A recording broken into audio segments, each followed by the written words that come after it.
سلامونه او نیکی هیلې د خوشحالۍ خبر د کرکټ خبر د افغانانو ته یو په اروپا کې یو ښه خبر چې الحمدلله زموږ استازي د کرکټ ټیم اتلان قهرمانان آرلینډ ته را روان دي او په آرلینډ کې به 15 ورځونه میچونه کوي.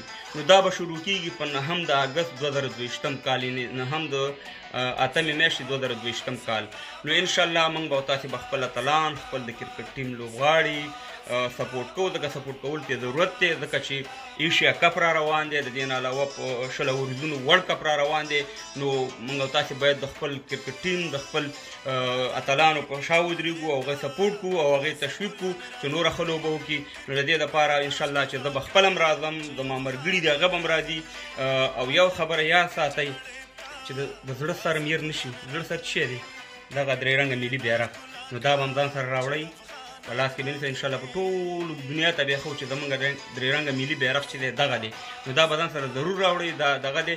او د دې نه علاوه کوشش کوئ چې ټول لاړ شئ، آرلینډ ته لاړ شو. د خیره اول د خپل اتلان خپل کرکټ ټیم والا سپورټ کړو. تاسو ته معلومات دی چې افغانان ورونو چې زموږ او ستاسې نجیب زدران یا زازې یا محمد نبي یا راشد خان ډېرې غټې غټې چکې وي یا نور لوبغاړي. نو د هغې دپاره کوم تماشګیر چې په ګراونډ کې ناست وي په کرکټ سټیډیم کې او چا هغه بال ونیو کیچ وکړو، نو زما له طرف نه به ورته یو تحفه او تحفه داسې تحفه چې زموږ او ستاسې د زړه سر دا درې رنګه ملي بیرغ به هغه سړي ته ورکوم چا چې هغه بال کیچ کړو، چا چې دغه والي چاکه یا سکسه یا شپږیزه زموږ لوبغاړو او بال چا ونیو په ګراونډ کې، نو هغې ته به دا یو رنګه ملي بیرغ وي او یو ایټم بم منظور خاني خولۍ. نو دا به ورته انشاءالله زما له طرف نه تحفه وي. الله دې وکړي چې تاسې ټول راشئ د خپل درې رنګه ملي بیرغ سره. کوشش وکړئ چې پړګي ووهئ، کوشش وکړئ چې خپل افغاني جامو کې راشئ. که هغه نه یم پروا نه کوي خو ضرور راشئ.